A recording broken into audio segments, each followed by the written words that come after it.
Siamo qua con Jacopo Volpe, l'8 di Breganze, giovanissimo.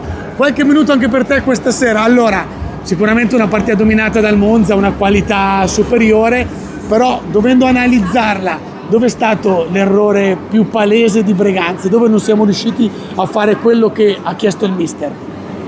No, in realtà secondo me quello che ha chiesto il mister è stato fatto generalmente.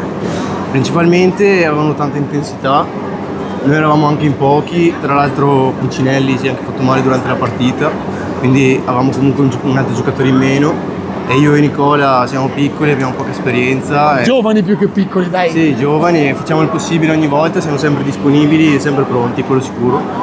E il secondo tempo è andato molto meglio, infatti alla fine abbiamo chiuso 0-0.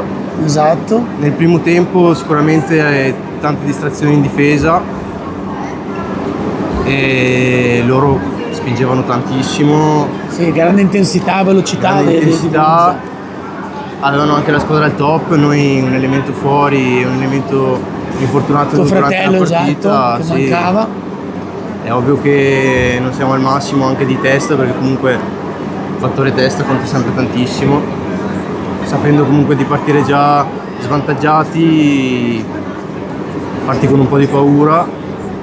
Magari la fase realizzativa che questo Walker non vuole entrare, però anche sfortuna perché avete preso 4 ferri, quindi anche un po' di sfortuna. A mio parere loro hanno un gran portiere che questa sera ha fatto tantissimo e sì, sicuramente poco incisivi nella fase d'attacco. Va bene, ti lasciamo andare, in bocca al lupo e continuiamo così. Ciao, grazie.